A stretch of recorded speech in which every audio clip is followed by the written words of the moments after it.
Well, let's get more on this now with Palestinian Legal Adviser Anis Kassim, who joins us now from Doha. Welcome to the program, Anis. This latest shooting incident came just hours after the killings outside the synagogue in occupied East Jerusalem. What's your reaction to the latest violence? My reaction is that this is a natural reaction to a very prolonged occupation, which it is considered the longest military occupation of a foreign territory in modern history.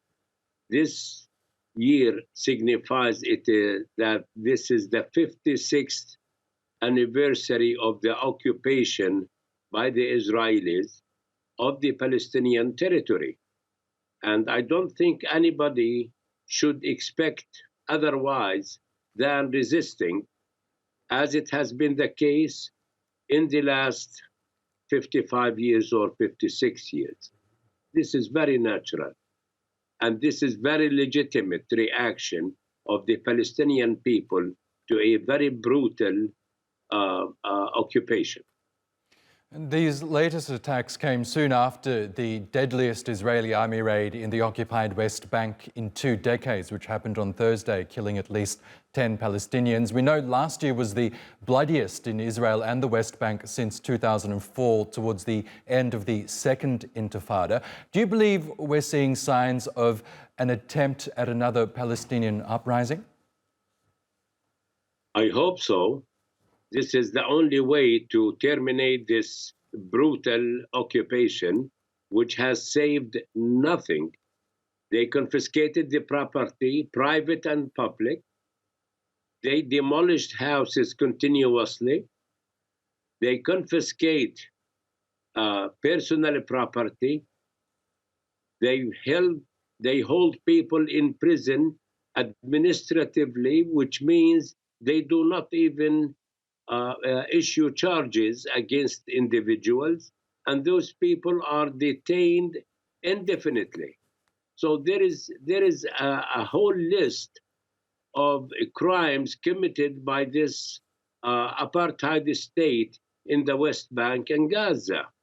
So we expect a reaction at all times. There will be a reaction of the occupied against the oppressor, which is the Israelis. We heard there a few minutes ago the Palestinian Authority echoing your sentiments, saying that ultimately it's the state of Israel that's responsible for the escalation in violence. It follows the authorities' response to that deadly raid in Jenin on Thursday. It decided to cut security cooperation with Israel. What more can the Palestinian Authority do in response to this escalation? I hope the Palestinian Authority can dissolve itself and disappear, because it has been serving as a buffer zone between the people and the occupiers.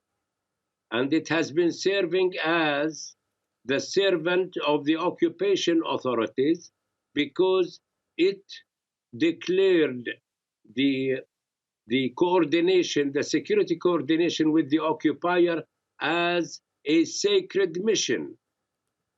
What a sacred mission between the oppressed and the oppressor. And this declaration by the Palestinian Authority, it is against the law. It is against the natural reaction of people, against the resistance, the legitimate resistance of the occupation and apartheid authorities. Therefore, the Palestinian Authority should dissolve itself and disappear.